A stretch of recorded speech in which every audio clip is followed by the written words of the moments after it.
Okay, our next interview is with David Meikle of Archway Books. We're here at the Boston International Antiquarian Book Fair. It's November 17th, 2018. And David, how are you? I'm good, but my name's pronounced Meikle.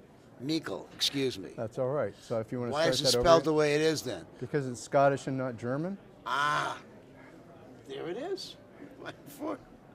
Okay, tell us something about your background, your family, mom and dad. Do you Yeah. have siblings? What do they do for a living?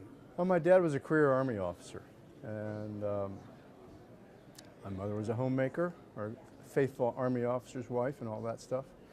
And I've got one brother. He teaches American Studies at UT Austin. Oh, really? Yeah. Were there books in your house when you were growing up? Always. I mean, not a lot. Actually, we were more library people. You know, we didn't have enough money. Or, you know, Yeah.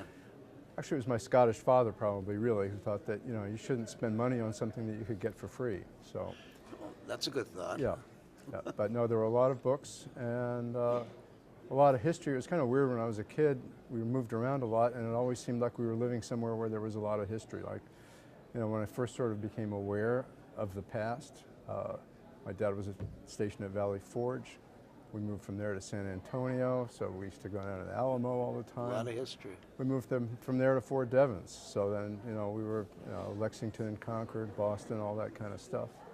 And then in Germany for 3 years. And my parents thought we should travel all the time, and we did. How old were you when you went to Germany? I was 8.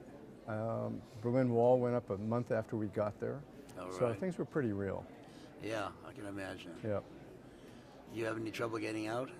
No, we stayed there for. I mean, we weren't in Berlin. We were. I mean, we were. You're you in Germ- we we're were in in Germany, Yeah, right? we were in Karlsruhe. Carlsbad? Karlsruhe. It's a little Yeah. place south of Frankfurt.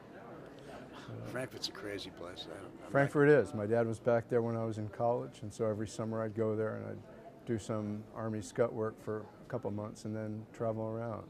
So, When did you get involved in books? actually, the first old book I ever bought was in the Paris bookstalls when I was 11 years old, Oh, and it was great. some English plate book on Byron. Except the plates were all gone. I found out after I got it home. They'd all been razored out, and they were probably being sold in the same stall. So, You gotta watch out for those book and vistas. yes. And I still haven't learned not to buy defective books. So, Well, it depends upon the rarity. this is true. And so when did you first start getting involved as a bookseller? As a seller, it was in 1989. I had kept up an interest in old books. I used to haunt bookstores when I was in high school, not so much when I was in college. Where'd you go to but college? I went to Harvard, and I spent 4 years in the stacks of Widener, basically. I mean, Great. that was my education. I mean, What a great I was education, a man. B student, and but you know, I would get some bee in my bonnet about something I wanted to find out about, and I would just spend all my time in the stacks, sitting on the floor of the stacks. It's a fun going way to through learn the books. book business, Yeah. I'll tell you. I used to do that at the University of Texas. Yeah. Sit in the stacks with John Payne, talk about books, which is always great. Yeah. Did you ever have an open shop? I was involved in an open shop for 10 years. Basically, I was in a job that I didn't really care about. I was selling and supporting computers, and somebody knew I was interested in old books and knew that the proprietor of the Book Guild in Portsmouth was looking for a manager, and offered me the job. So I was at the Book Guild for 10 years. First couple of years as an employee, and then the last 6 or 8 years as a partner. And then the business started to change. Oh, yeah. That's basically when the internet came in. Urban rents were going up. I really didn't feel like just selling $5 books, and luckily I decided not to, because you can't sell $5 books anymore. That's true. So I went out on my own, and basically it's been shows and shows in the internet ever since. Do you see any people by appointment?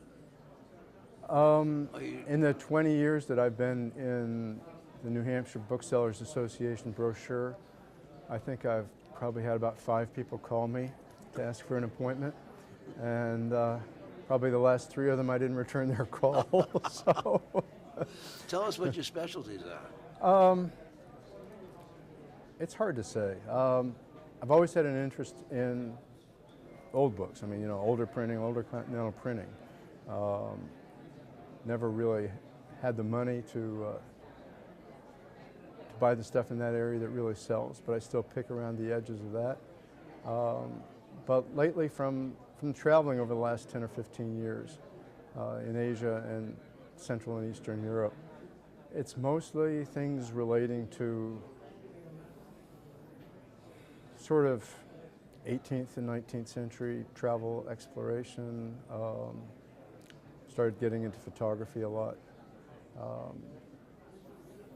So sort of things where cultures intersect have always interested me. What are your language skills? I'm pretty good at conversational German. I read French well. I taught Greek for 3 years.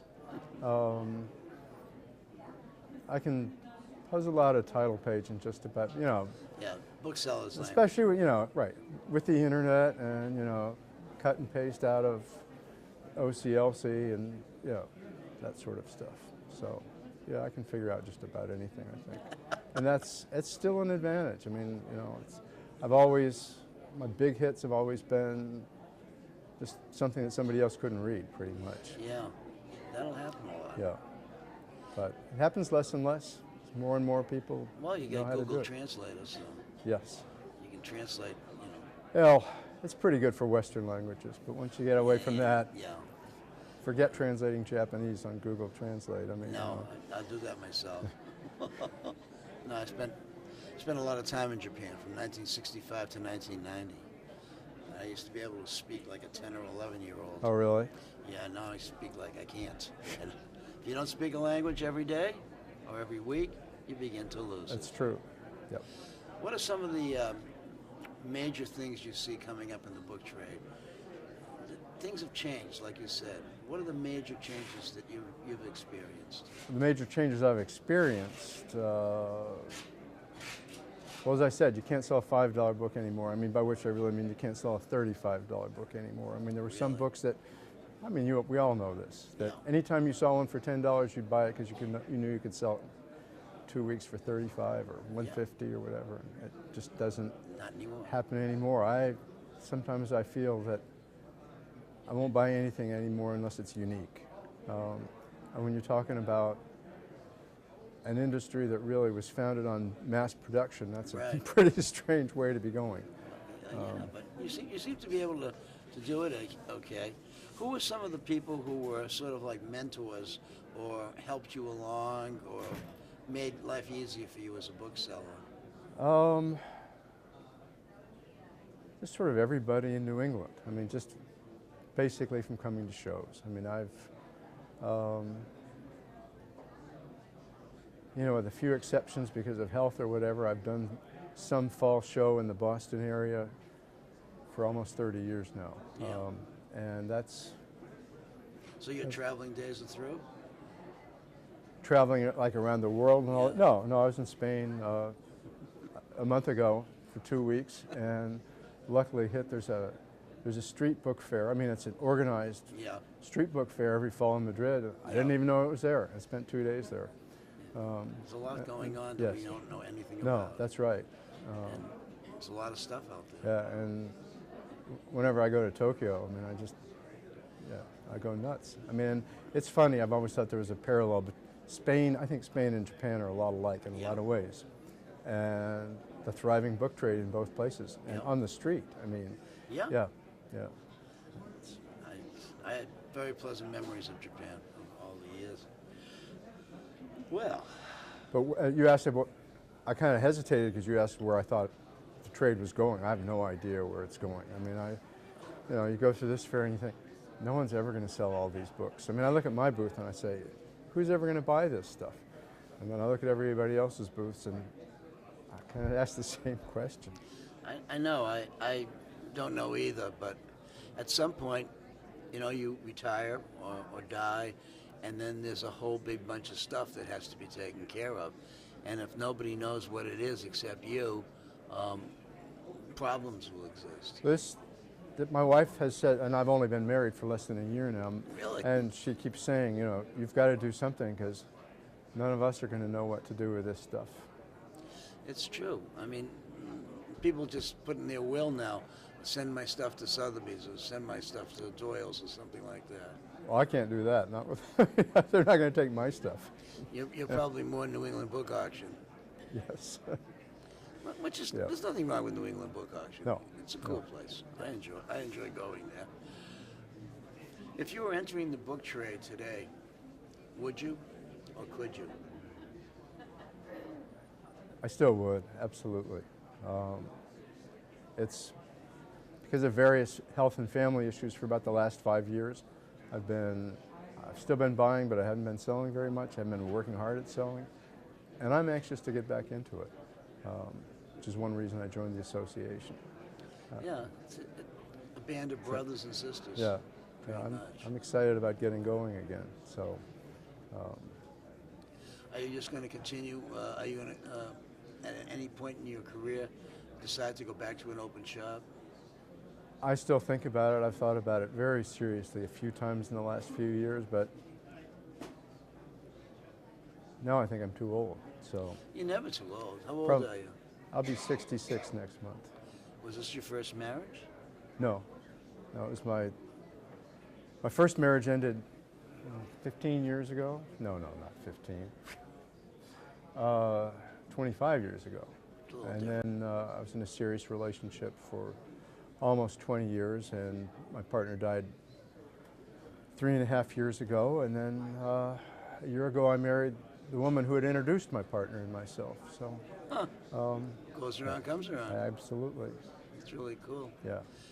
What was the problem? Did your wife just die of some disease? Or? Cancer, yes. And then I went through cancer a year ago, 2 years ago myself. What'd you have?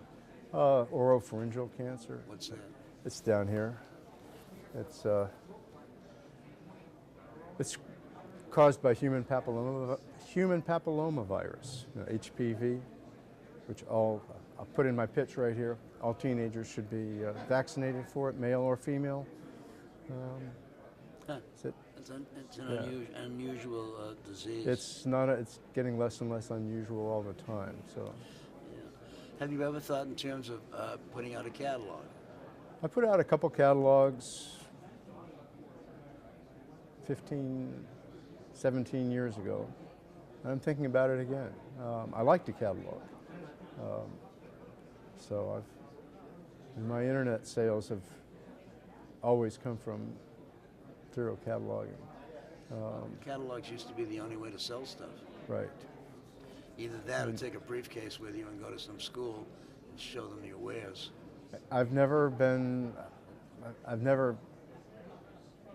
courted any kind of institutional trade. Really? Partly because having come from sort of the open shop model, you were talking about mentoring. I've never asked anybody about how do you get into the institutional business. Partly because I figure people have their sources. I mean, that's like asking somebody their trade secrets, I guess. Yes, to some extent, yeah. And not having to apprentice to anybody who did that sort of thing. I never developed that kind of contact. It was a way of doing business a long time ago. And now with the internet, you don't need to do that anymore. Well, any predictions, David? What do you think? You think this business is gonna last forever, or do you think it's gonna fall apart at some point? I think as long as all of civilization doesn't totally collapse, and I think that's a more realistic fear every day. But Yeah. but then I don't know. People have been predicting doom for millennia, I know. so I think we'll muddle through. It'll change. Yeah, it changes constantly. Maybe some of the same old tastes will come back, surface among some people. I don't know. Works of John Galsworthy. Yeah, I mean, in 25 years, it's going to be all leather bindings out here. It certainly might be. I don't think it will, but Who knows? Who knows yeah. what's going on? Yeah. David, thank you very much for all right. coming by. Thank you, Michael. Enjoyed Okay. talking with All you. right.